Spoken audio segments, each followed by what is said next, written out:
Good evening, everybody. It's good to see you tonight. And the first thing I want to do is thank everybody, and I mean everybody who helped gather petitions so that our endorsed candidates can be on the June primary ballot. It took the whole month of August for us to gather all the signatures that we did. And there are too many of you to name that helped gather signatures, because there were almost 2,000, or maybe more. But I want to give special thanks to Chuck Wall and Lynn and Steve Max and Micah Lasher and Doug Kellner. You don't even know what they did yet.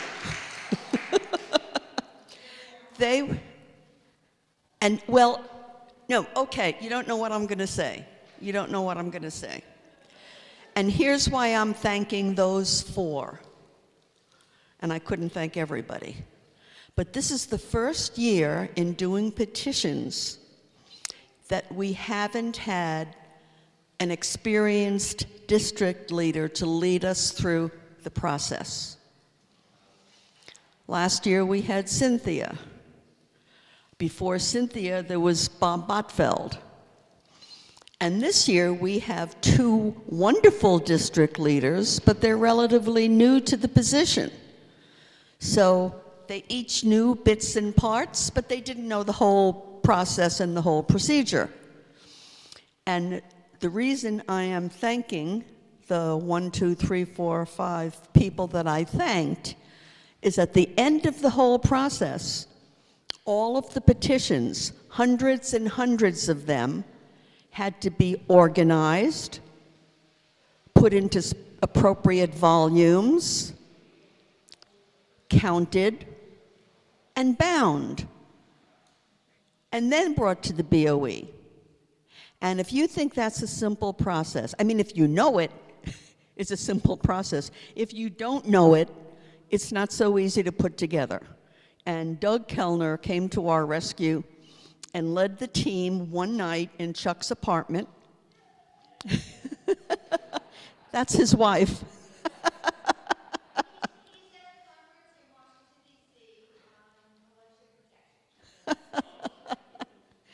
So we all gathered one night at Chuck's apartment, Steve and Lynn and me and Michael Lasher and Grace. Is Grace here tonight? Grace was there too. Micah's staff. And we got the whole thing done. And everything was delivered last Wednesday. So it's a done deal.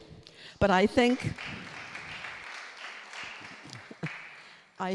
Dan Cohen might have a report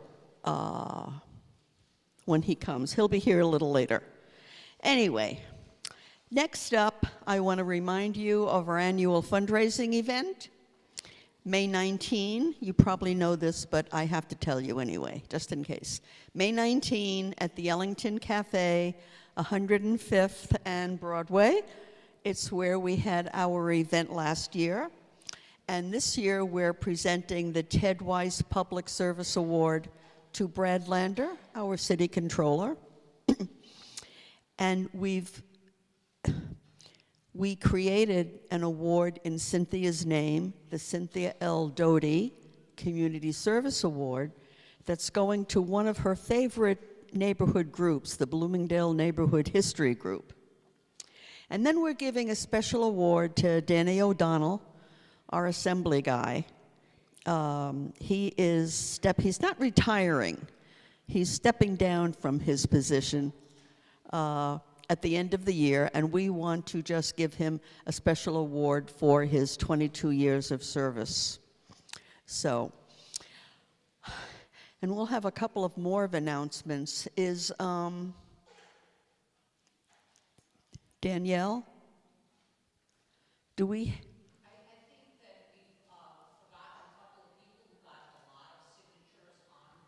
I didn't forget anybody. I didn't talk about anyone who got all the signatures. But since you've mentioned it, our top signature gatherer is Marianne Marks.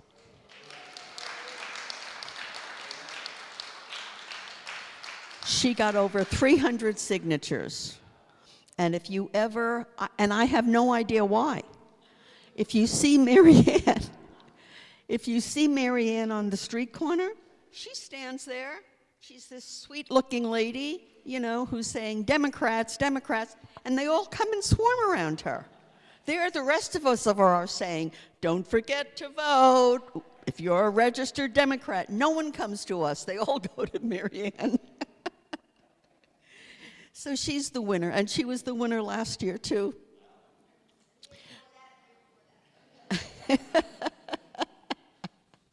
Too bad we don't pay you for each signature you get, right, Marianne?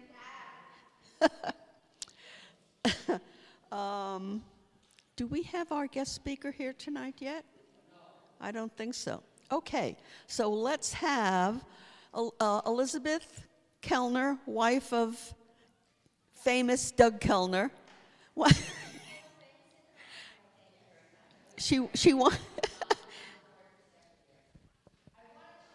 To everybody that during this week, participatory budgeting is going on. So if you live in District 6 or District 7 or any of other neighborhood districts, you can vote online or in person to choose among several projects for the distribution of $1 million of capital funding. So for instance, I voted at Bloomingdale Library, which during library hours up until next Saturday is open. You can also vote online. But there are projects for tree planting in District 7, playground improvements, air conditioning at schools, Riverside improvements to Riverside Park, improvements to Morningside Park. A lot of options for you to vote. You can vote for one project. You can vote for up to 5. Thank you very much. And if you go online, you can. I'm sure you can find it. But it's very important, and I think we care a lot about what happens in our immediate neighborhood. And $1 million is a lot of capital money to be spent on worthy neighborhood projects. If you don't live in District 6 or District 7, I know District 10 in Washington Heights is doing it, and I assume many other Manhattan districts are. I think probably if you live in the Harlem district, Yusef Salaam, who was just elected in January, may not have been in office long enough to get his staff mobilized to do that. I'm not sure, but I encourage everybody to participate because we want to keep this democratic option going and have lots of participation. Any questions for Elizabeth? Okay. Paul, you want to mention something about Strauss Park?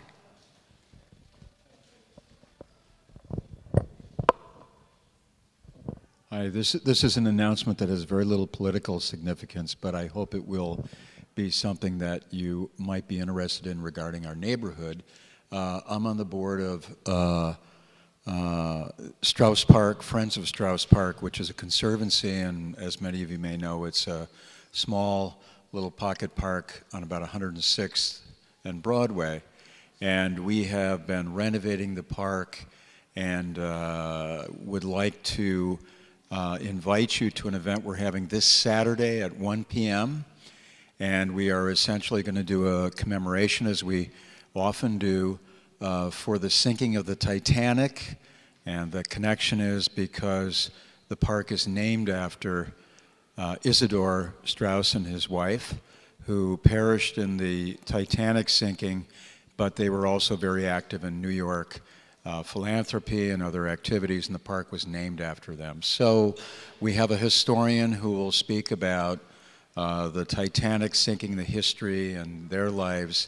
And then we'll also be talking about not just the past of the park, but the future of the park, because we are going to be continuing a renovation that we began last summer, where we basically cleaned and preserved all the benches within the park, and we'll continue to do that.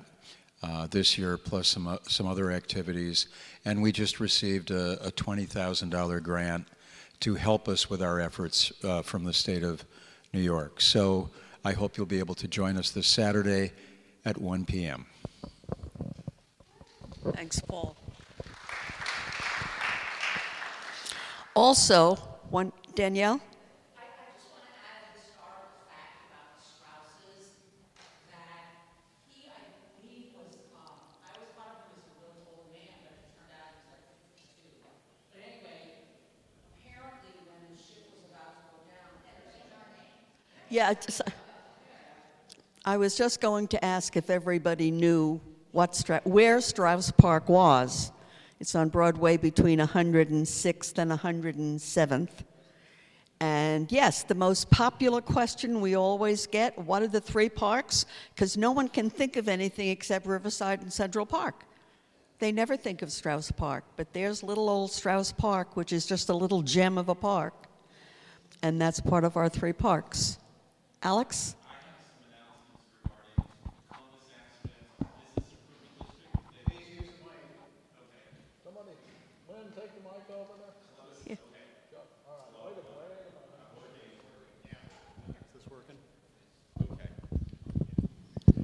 I'd like to announce Columbus Amsterdam Business Improvement District will have its open streets starting on the 20th of April. And it's in conjunction with the 111th Street Block Association, where you have the brochure. So they're kind of next to each other. There will be a band and other events regarding it. Another item, on 101st Street, just off of Columbus Avenue, there is a community refrigerator where you can donate food. It's been vandalized recently. This is their second vandalization, but it's important. That refrigerator is feeding people, so if you have extra food, you can drop it off at the refrigerator. I think that's about it. But these are things that are happening in our community that you might want to know about. Thank you.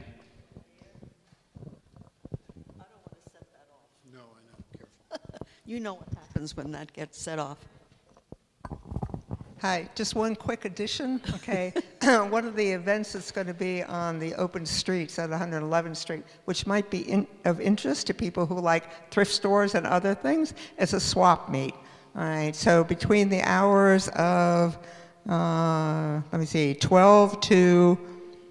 12 o'clock on, okay, you can bring your things and you can pick up other people's things. It's a swap meet. What day? Saturday, April 20th. April 20, Saturday. Okay, we're ready to begin. Our featured speaker is here. We were going to have two speakers. Senator Clear was going to be here, Cordell Clear. And that Senate is still in session, and she's stuck there in Albany while the session goes on, and I don't think it's going to be over till tomorrow night. So she sent her deep apologies, and we're going to try to find her a date for her to come as soon as we can. But we do have a very prominent professor of criminal justice at John Jay with us tonight. I don't think you've been here before, right, Professor? His name is David Kennedy, and I thought his bio or resume was so impressive, I made copies so everybody could take. We're going to know all about you now. He's shaking his head. So anyway, he's a professor of criminal justice at John Jay, and that's why we invited him to be here tonight. We thought Cordell would speak on the state level, and Professor Kennedy would speak on the more local city level. So welcome, Professor Kennedy. The floor is yours. Thanks so much. The chair would be great. That's the better mic. Could you bring a chair up over here, please? Oh, over here, yeah. Oh. Good. Thanks so much. Thanks, Jim.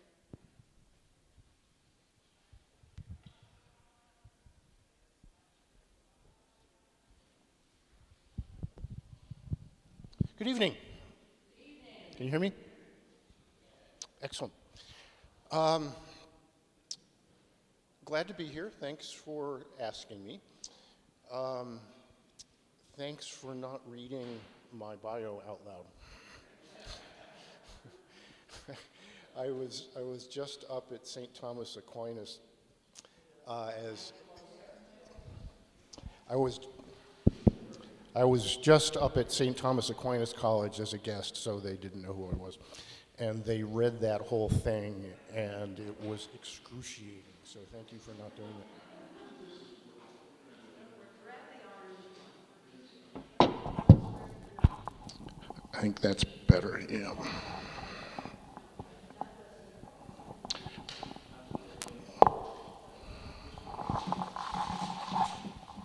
Perfect. Good, thank you.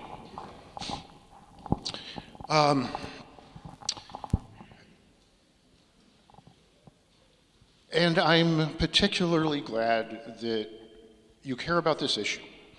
So I am a violence prevention obsessive. I am a criminal justice professor at John Jay, that's right, until next semester. I will not have taught there almost the entire time I've been at John Jay, since 2005, because what I've really been doing is running one of the research centers at the college called the National Network for Safe Communities. We are a hands-on violence prevention organization, and we develop and then work with cities to implement what, in the language we're all using these days, we can call evidence-based violence prevention strategies. We are in something like 50 American cities right now. We are in 6 foreign countries. On a good day, we have done work in Newburgh up the Hudson, and some of you probably know that on a population basis, Newburgh, New York has consistently been one of the 10 most dangerous cities in the United States. And nobody thinks of gun violence. They think about Chicago and East St. Louis and Baltimore and those places. Nobody thinks of Newburgh. But on a population basis, Newburgh has consistently been more dangerous than Chicago. It has a horrible racial history. It was a tannery city on the Hudson. And in the 40s, 50s, and 60s, it was part of the Great Migration North, and a large black population came up from the Carolinas to work the tanneries. And the elders in Newburgh did not know how to deal with these folks, and so the local story is they hired a cracker police chief who was on the job for 30 years. And his instruction to the police department was, if it's happening in the black part of town, don't worry about it. And it got bad enough that one of my longtime colleagues, who was a violent crime prosecutor in the federal district, the Southern District of New York's, the U.S. Attorney's Office, and had been through the worst years in New York City, which I'm going to talk about in a minute, and had done gang and drug prosecutions in the Bronx when the Bronx was at its worst, called me one day and said, I've just done a ride-along with the police in Newburgh, and it's the first time in my career that I've been scared to be out on the street, right? So, Newburgh. When we went to work in Newburgh under state auspices, so New York State has a division of criminal justice services, they started working in 16 mostly upstate jurisdictions about 10 years ago to bring evidence-based violence prevention to bear. In the first 2 years in Newburgh, the city, with our support and doing the kind of work that we do, brought gun violence in Newburgh down 85%.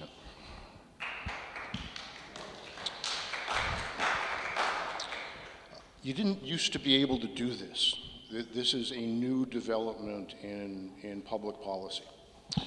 When I started my work, I wanted to be a serious journalist. And I had a job at the Kennedy School of Government at Harvard writing teaching materials for the faculty. There was a group of faculty that was launching a big project re-examining American policing. They tapped me to do some of the field work. Off I went, and the first work I did on American soil in this area was with the Los Angeles Police Department in 1985. So this was the beginning of the crack epidemic and the violence that came with all of that. And it was the official position of the Los Angeles Police Department that it could not do anything about people killing each other. So there was it was formal doctrine within LAPD that homicide was something they considered a, quote, non-repressible crime, unquote.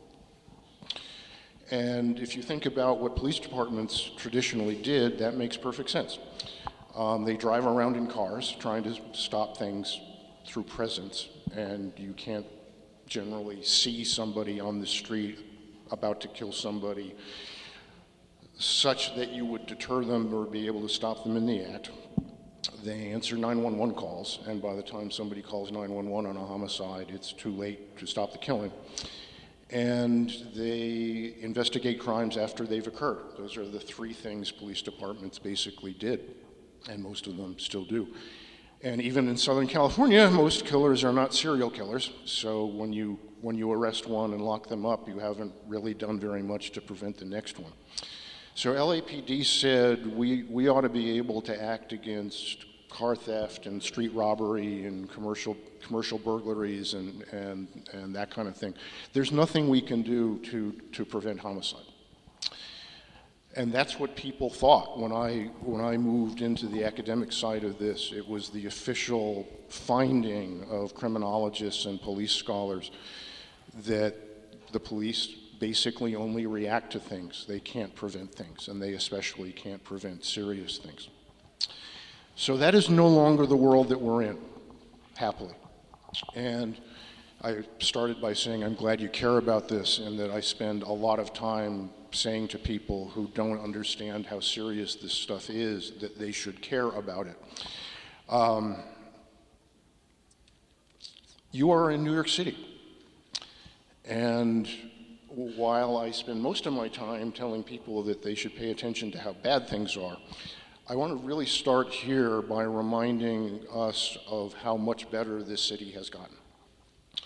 And none of you are young enough to be those who would ordinarily be my students. And I find myself telling people who are 20 and 30 something in New York City what this place used to be like, because they can't imagine it. In the early 1990s, New York City had 2,250 homicides. Over 2,000 people were killed at a time when the city was at least slightly less populous than it is now. And some of you at least will remember that people had given up on this place.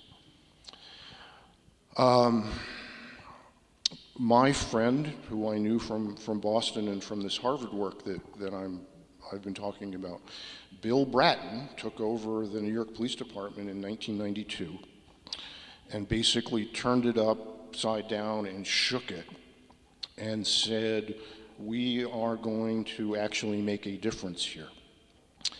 And that was the beginning of not only the great New York crime decline, but the great American crime decline. Again, many of you will remember this. The 60s and 70s and 80s were a period of steadily increasing crime. It was the heroin epidemic that tore this city apart, that was followed by the powder cocaine epidemic, that was followed by the crack epidemic, and things just kept getting worse and worse and worse and worse and worse.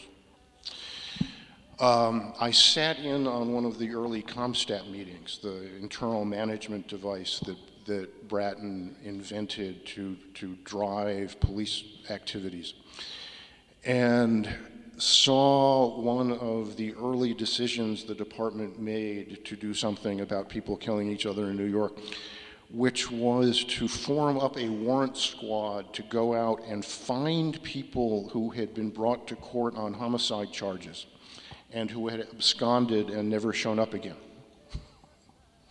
And the fact was, nobody was doing anything about this. You could be indicted for homicide, skip court, and there was nobody in New York City that would find you. You got stopped for a traffic violation or something, they do a warrant check and pick you up, but they honestly did not do anything about this. And the Bratton NYPD wrote a series of violent crime strategies, which for our purposes focused especially on known violent people, known violent groups, and public drug markets. And Bratton instilled an ethos in NYPD that said, we're going to do real work, we're going to have a plan, we're going to assess the plan, and if it doesn't work, we're going to have another plan. And the result of that was immediate, dramatic reductions in homicide and serious violence in New York City, such that for the first 5 years or so, I'm working from memory here, but the first period of what was recognized as the beginning of the Great American Crime Decline, the national decline was driven by what was happening in New York City.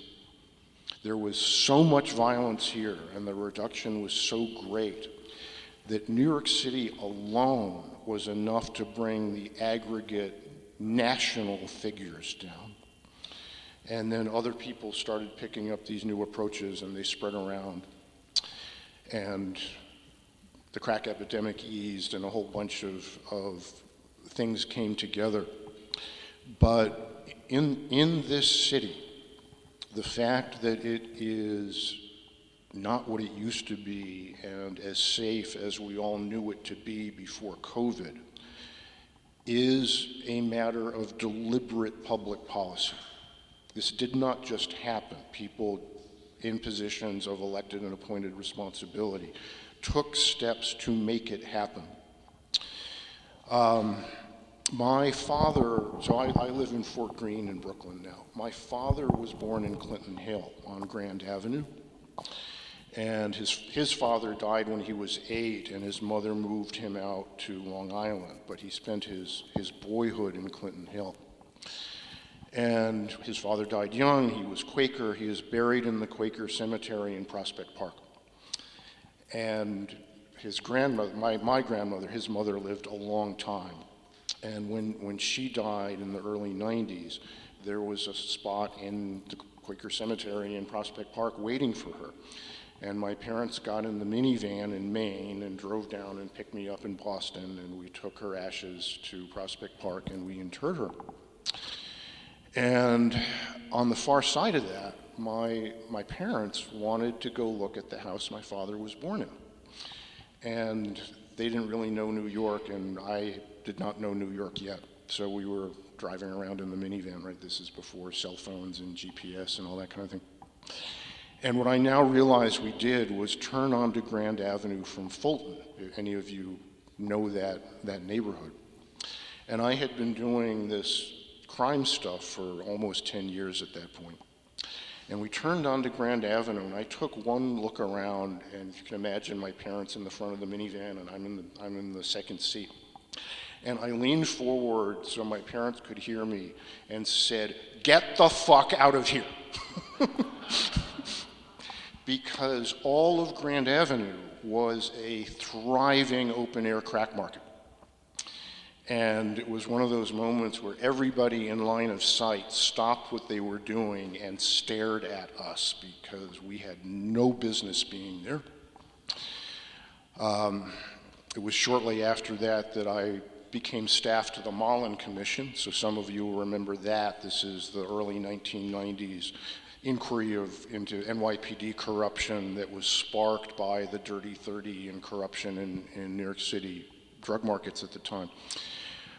And I broke my own rule, which is go to the ground and look around and see it for yourself, because I had been in drug markets for almost 10 years at that point, in a professional capacity, I should say.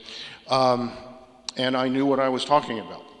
And things weren't adding up. I was reading the transcripts and the interviews and the investigative reports. And I finally said to the Mullen folks, get me out there, I need to look at this. And they had a bunch of DEA agents that were doing their investigations because they couldn't trust the police. And they put me in a white surveillance van and drove me to Washington Heights. And there was nothing, I'm singularly competent to say this, there was nothing in the country and probably nothing in the world like the Washington Heights drug market in the early 1990s. It covered entire neighborhoods, entire precincts, whole avenues and streets. There were major drug organizations up and down the eastern seaboard whose only supply of powder cocaine was buying on the street in Washington Heights. You could buy kilos of powder cocaine without getting out of your car. And that was the New York that we all know, right? It's not like that anymore. And there are basically two things that have driven that change. So one is the fundamentally different and evolving position of the New York City Police Department. And one is that New York City has maybe the most robust, and maybe LA would say the second most robust, but one of the most robust non-law enforcement violence prevention structures in the world. So this is called the crisis management system.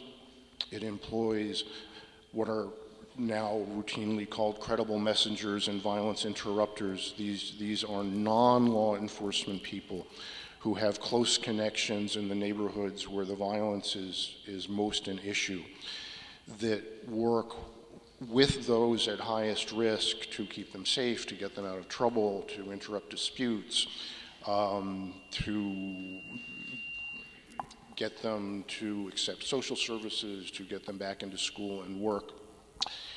And what those two things have in common, the new police strategy and the New York City crisis management system, is that they are both informed by the central empirical reality that has emerged about homicide and gun violence over the last 30 years. And I know this because I discovered it. Or at least I put it on paper because I learned it from cops. They knew it already. They taught me this. But I ran a project in Boston in the mid-1990s funded by the Justice Department called the Boston Gun Project. So this was 10 years into the crack epidemic. The violence that I had become so focused on had not abated at all. Nothing that anybody was doing back then was making any difference. This was still the era of non-repressible crime. And I couldn't stand it. And I went into partnership with a couple of my Kennedy School colleagues and the Boston Police Department and some of their friends to try to figure out something to do about this issue in Boston. And literally the first time we sat down with our new friends in the Boston Police Department, who were mostly in the BPD gang unit, they said to us something we had never heard. It was not in the academic literature, it was not in the policy literature. I had been living this for 10 years. I had been in these circles. I hung out with the Attorney General of the United States and the head Ben Ward, who was the police commissioner here during a lot of that time. I got to know then that like this I was in these circles now. None of us had heard anything like what these frontline gang cops told us. And what they said was, The violence is almost entirely concentrated amongst the drug crews that have come with the crack epidemic and with the open-air drug markets that were part of the crack epidemic. They called them gangs. They were not LA, Chicago gangs. They were small, informal, very fluid, kind of neighborhood crews. And the cops said, every time somebody gets killed, we know what happened. Overwhelmingly, they are part of this small world of drug crews. They hurt almost entirely each other. The violence is concentrated within this world of drug sets. We're not prosecuting any of these cases because we can't get the witnesses to come forward, but we know what's going on. Every time somebody gets killed, we know who they were, not because we need to look them up in our record system. We know who they are. They are the most flagrant, busy street criminals in the city. They are all involved in street drug dealing, but almost none of the violence is about the drug trade. It's personal, it's boy-girl disputes, it's small social slights, it's respect and disrespect, and it's especially what they called beef. It's standing vendetta between these groups that can start over anything. But if I'm beefing with him and he's part of a group and I'm part of a group, our groups pick it up and now it becomes between our groups. And they said, there aren't that many of these groups, there aren't that many people in them, and most of the people in them are more scared than dangerous.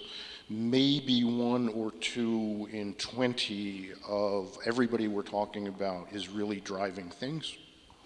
And I didn't believe them. It was so completely different from what everybody was saying, including in the formal academic world, that I thought it couldn't be right. And we listened to them, and we had some simple research methods we brought to bear. And it turned out they were absolutely, completely right. There were 61 drug crews in Boston. There were maybe 1,500 people in them. That's 1% of their mostly young man age range across the city.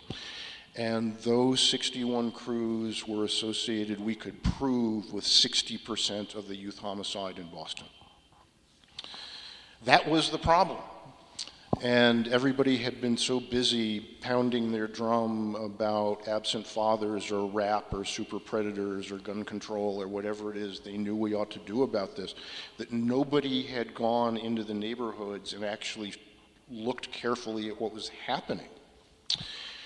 And the cops that first day also said to us, there's something we do to calm these groups down. When they become the most dangerous group in the city, we can stop them. And it turned out that what they had learned to do was go to these crews, because they knew what the crews were, they knew who were in them, they knew who the most active folks were. And they said to them, we are here because of the violence.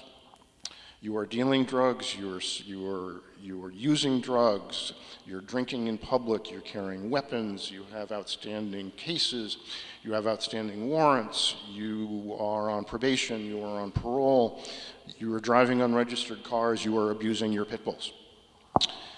And you get away with almost everything you do because you're busy and there are only so many of us. But you are the most violent group in the city right now, and because of that, we are going to make you a special project. And we are going to enforce the law against your group in every way that we can because you're shooting people. So we are going to shut your drug markets down. We are going to take your joints away from you. We are going to cite you for drinking in public. We are going to tow your unregistered cars. We're going to serve your warrants. We're going to go to the DA and the U.S. Attorney and have them pay special attention to your cases. And we're going to call animal control and take your pit bull away. And every time they did this, it maybe took a little while, like a week or 2, but the crews would realize that it wasn't worth it. Most of the shooting wasn't about business in the first place. It wasn't anything that was putting money in their pocket. And every time they did this, the crews got it and they stopped shooting. And we said, you can do this? And they said, yeah, we do this sometimes. And we took that and we built it into the first city-level deliberate homicide prevention operation. And what we added to it was a meeting a lot like this. You are all gang members. So we would identify the dangerous crews, the ones that were most active at the moment. They all had people on probation and parole. We got the probation and parole authorities to direct them as a condition of their supervision to come to a meeting like this. They sat where you are. My friends sat up here and said to all of you dangerous people, we know who you are, we know what you're doing. We want you safe because right now we're not keeping you safe, and that's on us, and we're going to fix that. We have community people here who are going to tell you that they love you, and the violence and the dying and the killing is tearing the community apart, and it has to stop. It turns out that the single most effective agent for violence prevention in these settings are the mothers who have lost their kids to gun violence. They have absolutely unparalleled moral authority. My group said, we would like to help you. So let us keep you safe, let us get you back into school, let us help you get a job, family support, emergency assistance, relocation, whatever it is you need, let us help you. And then the cops and the prosecutors said, please listen to these other people. But we're telling you right now, when you leave this room, the next body that hits the ground in Boston, the crew that did that is going to get all of our attention, and we will make it wish that that hadn't happened. Thank you for your time. You're free to go. And we had 2 of these meetings and 2 of these crackdowns, and the entire city changed. And over the evaluation period that we had, which was 2.5 years after that first meeting, homicide in Boston went down 50%, and homicide for those aged 24 and under went down by 2/3. My mother used to say that she had taught me everything she knows, everything I know, which is right. You know, this is very in loco parentis. We love you, we'll help you, you do terrible things, we will still love you, we will still help you, but there are rules and you have to follow them. And if you break them, which we will make very clear ahead of time, there will be consequences. And it worked. So this is what's worked in Newburgh. We've got fresh evaluation results just in the last couple of years out of Philadelphia and Baltimore. Thanks so much. This is what my office helps people do, and it turns out that this fundamental concentration of violence, that very small numbers of people, mostly in groups and not acting as individuals, is how serious violence at the city level happens.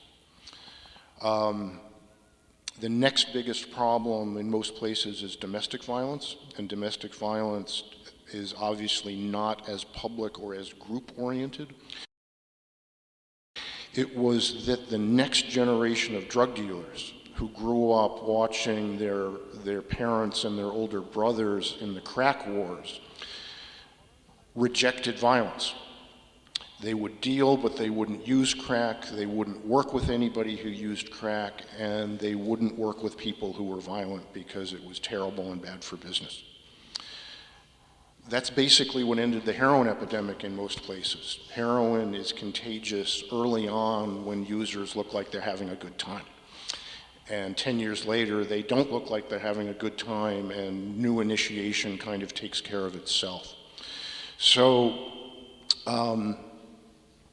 most of the drug epidemics since then, so we've had a methamphetamine epidemic, a opioid pill epidemic, followed by a fentanyl epidemic, and now meth is coming back. Those are all mostly discrete markets. That dealing doesn't happen in public, except in places like Kensington and Philadelphia and a few other places around the country. But private drug markets are usually not very violent. Anybody here go to high school? Right? You know this, you were there, right? So that's the big answer, is that there are these external shocks that are mostly drug markets. And then we have learned a lot on the operational side about how to intervene in those violence dynamics. The lead in gasoline and abortion and those big econometric explanations don't really bear examination, or else we wouldn't see violence coming back very suddenly. We would see shifts across the country, and we don't see them in places like Chicago and Baltimore and other things. Makes perfect sense, and the models are great, but it doesn't add up. Alex?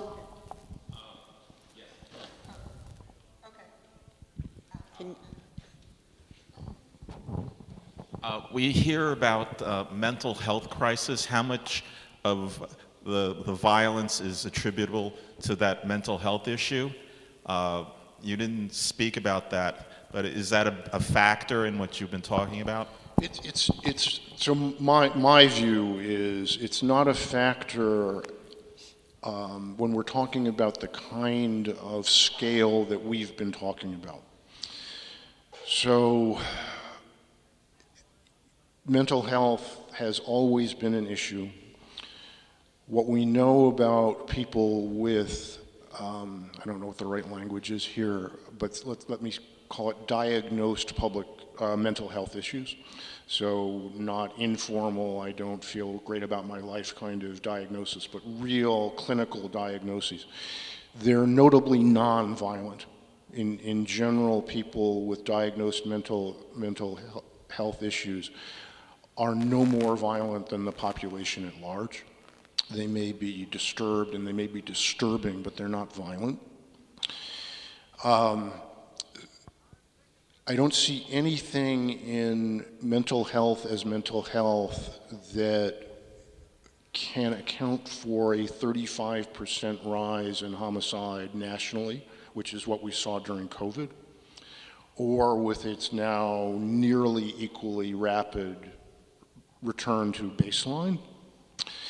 I think a lot of that conversation is escapism.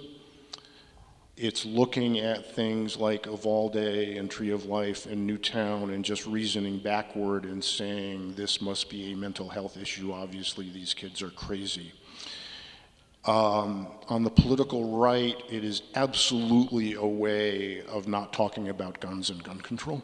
It's way easier to say we've got a mental health issue than to take on the NRA.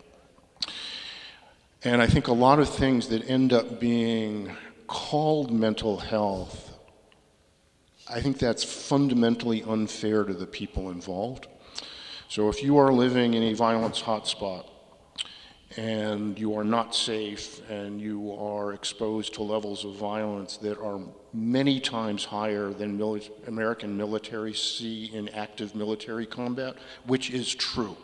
If you are a black man in one of the violent neighborhoods in Chicago or New York City, you are exposed to more violence than serving military in Afghanistan. And does that affect your mental health? Hell yes, it does. You're scared, you're traumatized, it changes your endocrine system, right? All the things we know to be true. But if that person then shoots somebody, I think it's fundamentally disingenuous to then say, oh, he's got a mental health problem. He's got a violence problem. He's got a community problem. He's got a we have failed him problem. And you push him far enough, he's going to have a mental health issue. But then saying, right, this is a mental health crisis, I think is fundamentally inaccurate and unfair. And what you then get left over are, people pushing people off the subway platform for absolutely no reason. And that happens, but let's go back to where we started.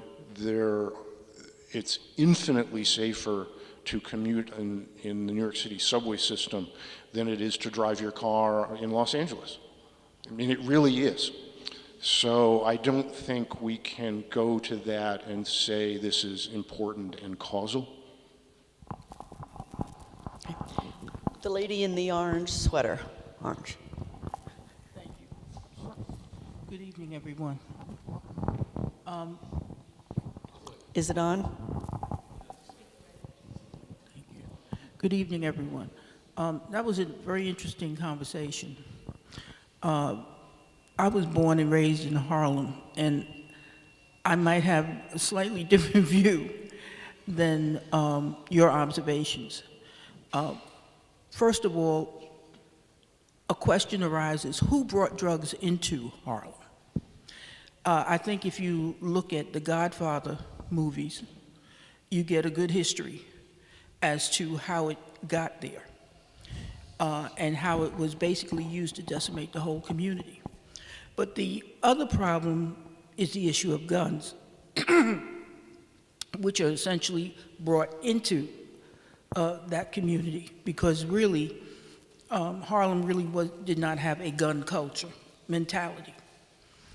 The other thing is how the police interact with the community. Because I know myself going into a precinct, especially the two main ones we have in Harlem, a lot of times you catch attitude before you even speak about whatever your issue may be.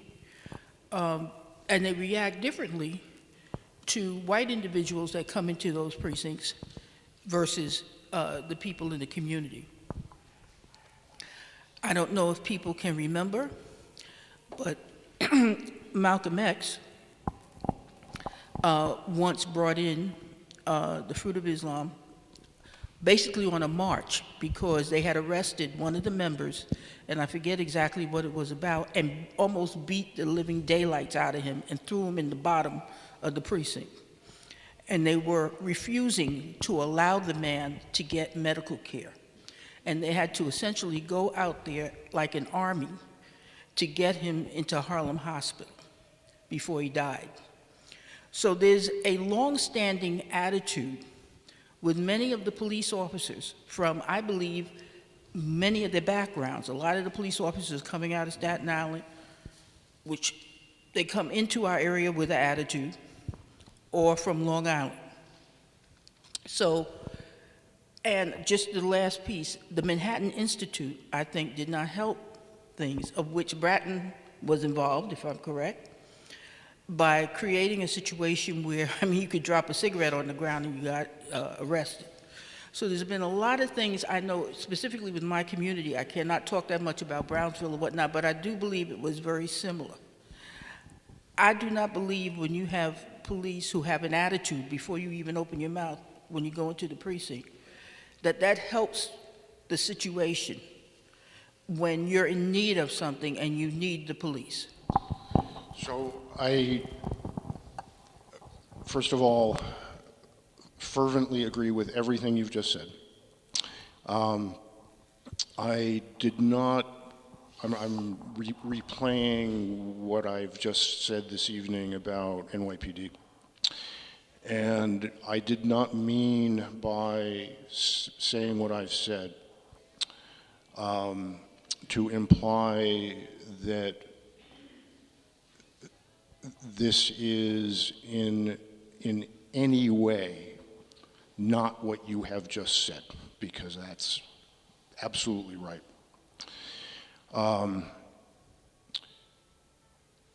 There's some myth-making about NYPD that I've had arguments with the Minister of Justice in Sweden about this. The zero-tolerance stop-and-frisk era that you've just alluded to actually was not Bill Bratton's work. It began after Bratton was kicked out by Mayor Giuliani and when Ray Kelly took over. And if you look at the crime decline in the city, it's enormous and enormously abrupt starting in the early 1990s. That's the Bratton era and the continuation of the Bratton era. Arrests actually didn't go up very much or at all. Felony arrests, my recollection is, were essentially flat. And misdemeanor arrests didn't go up very much. And the crime decline was enormous. And what I think and what my field thinks drove that were different and fairly focused activities by NYPD, while all the other things that you have just spoken about were also going on, which I should have said something about because I feel very strongly about this. The stop and frisk era begins, and I'm doing this from memory. Stops in New York City went up by a factor of almost 10. So at the peak of the time you're talking about, there were nearly 800,000 stops in New York City. Violent crime continued to go down, but not as quickly as before, and not by very much. And the only conclusion you can draw from the record is that all that stop, question, and frisk activity, all that zero tolerance, and everything that it did to the communities that were subjected to it, didn't produce much violence reduction. And at the end of the Kelly era, while the federal lawsuit was gathering steam and all that was going on, Ray Kelly discovered crews. The NYPD had always said we don't have gangs because they were looking for Bloods and Crips in Chicago and LA. They completely missed the fact that there were, just as in Boston and everywhere else, there were these little groups that don't look like real gangs, and when they discovered that they had them, they discovered that they were driving most of the gun violence in the city. So even before that federal lawsuit, NYPD started dialing back on the stops. They could read the political writing. They knew they weren't going to get away with it anymore. And when Ray Kelly was ejected the second time and Bratton came back, they shifted to this thing they call precision policing. And that, I know for a fact, is based partly on my own work, because they now know that it's only a few people and hardly anybody's dangerous, and it's not the entire community, and you lay hands on everybody in the community, you don't get any good work done, and you alienate people who should be your friends. So, what you say. Okay, Steve, I know, has a question, and he has a mic. Thank you, thank you. I wanted to follow up on the last question, which is about was it brought and who brought it. When I was a kid growing up in the neighborhood here, we had gangs, mostly east of Broadway. They were Irish initially and then increasingly Puerto Rican gangs. They were the kind of gangs that you saw in West Side Story. In fact, some of them were the gangs in West Side Story. But they were social. They weren't criminal gangs. The worst they did was defend their turf, which was something they made up so they'd have something to do.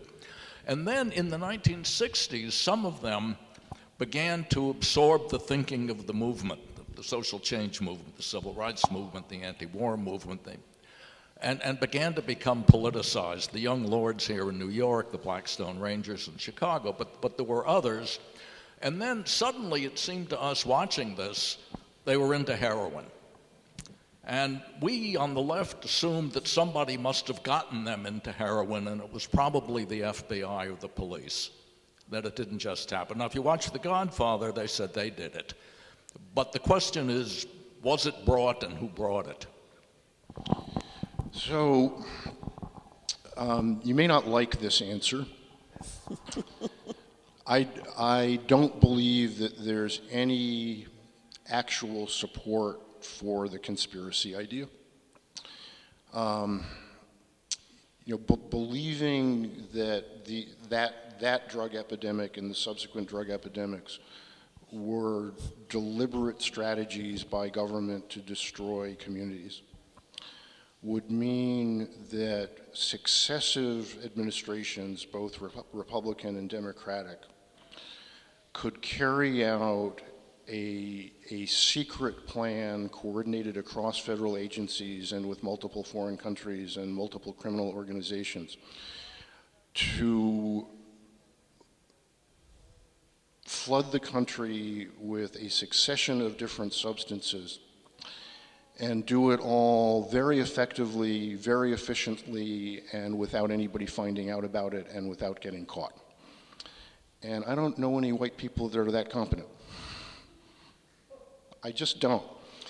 And what we know about drug markets and about firearms markets is that they're what economists call rich markets. They have lots of redundancy in them. And there were 3 or 4 main routes for heroin into New York and into the country. If you didn't have one connection, you could sort of sidle around and find another. Guns are everywhere in the United States. And I was part of some of the first scholarly research into gun trafficking and gun diversion. And what we found was it was so easy to move guns. You could buy them at flea markets, you could buy them for one advertisers, you could buy them at sporting goods stores, that the market looks, I mean, people were expecting to find gun cartels, and there aren't any. It's more like kids standing outside a beer store and getting somebody to buy them a 6-pack. It's just that easy to buy guns and move guns around.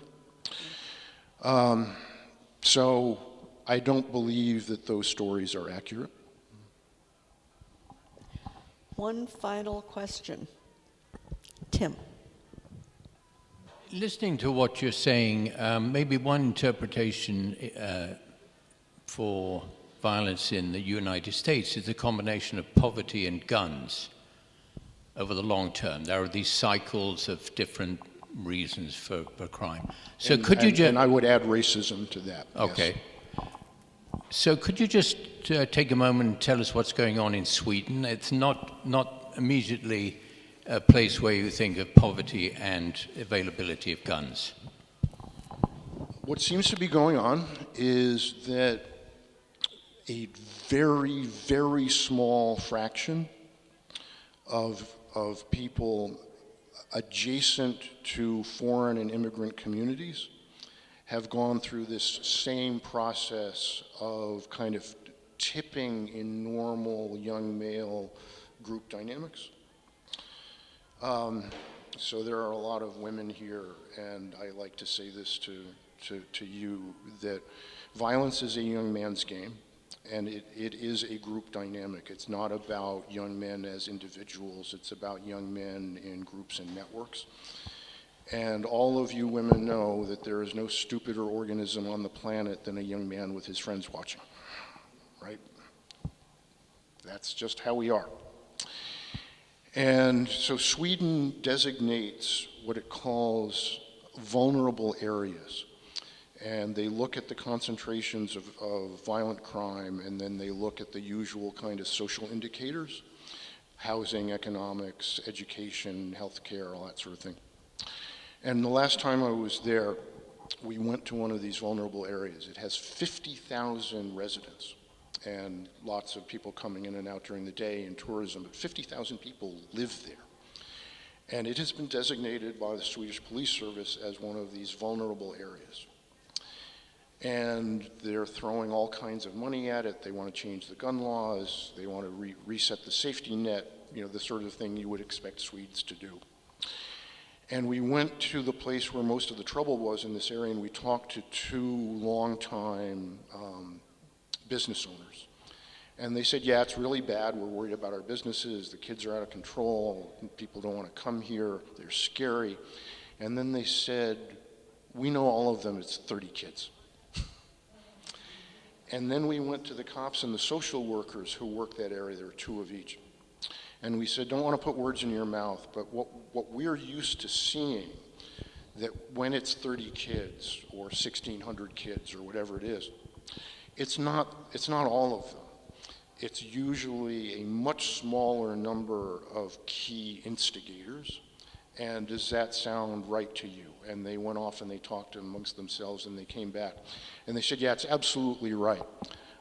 It's 5 kids from here and 1 guy they know in Turkey. And that's their little drug crew. And that by itself is enough to disrupt the entire area. But just like everybody else, what the Swedes have done is not look at that.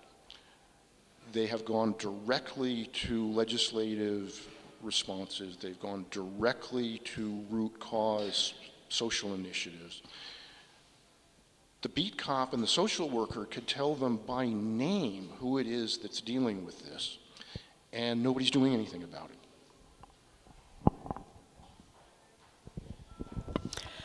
Professor, thank you for the most fascinating evening.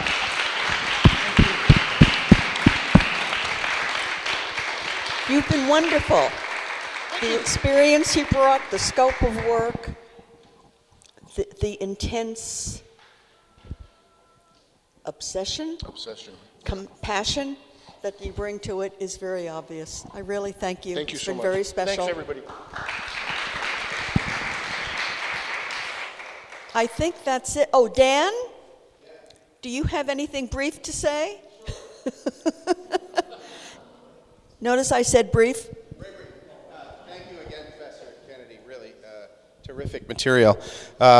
Thank you so much. Hi, everybody. So we filed petitions. We filed, Chuck, what's the number? 1,500, 1,600? Signatures, yeah.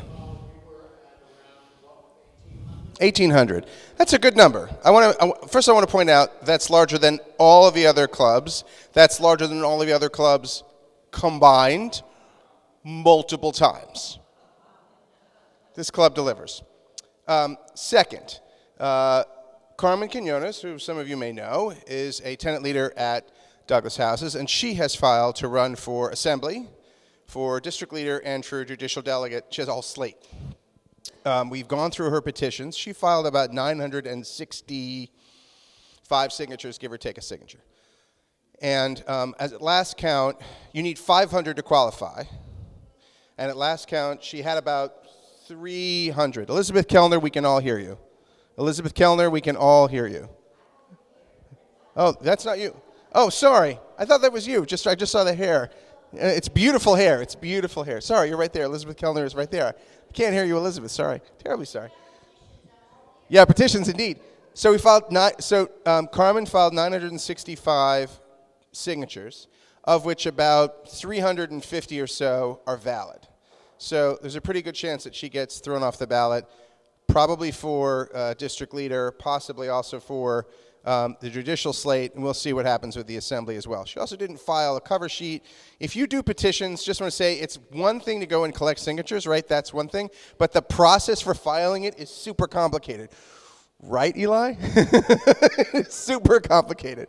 And you even, with well-intentions, you can make mistakes, which I think yours is corrected, but others have been really challenged. So stay tuned, but we may have a competitive race in addition for assembly. And hello, Micah, didn't say hello before. We also may have a district leader race and judicial delegate and some other things, or we may only just have an assembly race, and then we're all going to just pay attention to that. I'll stop there and answer any questions. Yeah, Elizabeth Kellner, yes, over here. Yes, in the beautiful yellow sweater, yes.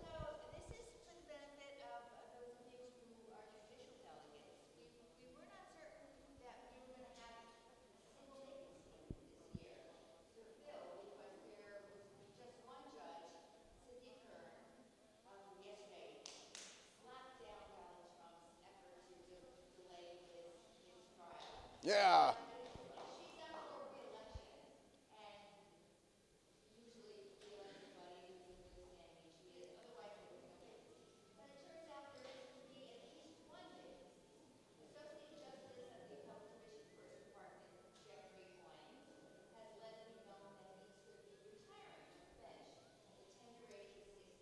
Chuck, can we give her a mic? Give her a mic.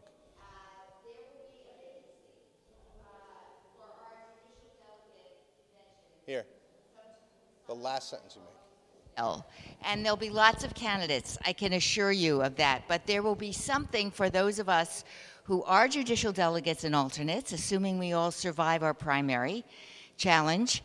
There will be something serious for us to do. Thank you, Elizabeth. And I see Danielle has something she wants to say, and then I think we're wrapping up.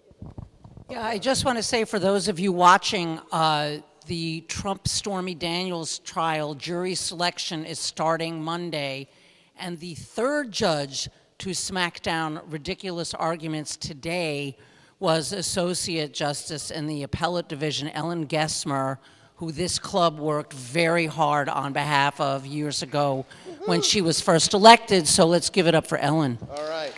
And I think This is why being a judicial delegate and caring about who we elect matters. We elected Arthur N. Gorin. We elected Cynthia Kern. We elected Anil Ellen Singh. Gessmer. Anil Singh. We elected Lyle Saunders. We're electing all of the judge who's got the Mount Sinai's efforts to shut down Beth Israel. All this stuff matters. Thank you, Elizabeth, who's over here on the left. And now I'd just like to turn the floor over to our endorsed Assembly candidate, Michael Asher. Hi, everybody. I know the hour is late. I just wanted to say thank you so much for all of the incredible work that the members of this club did on petitioning.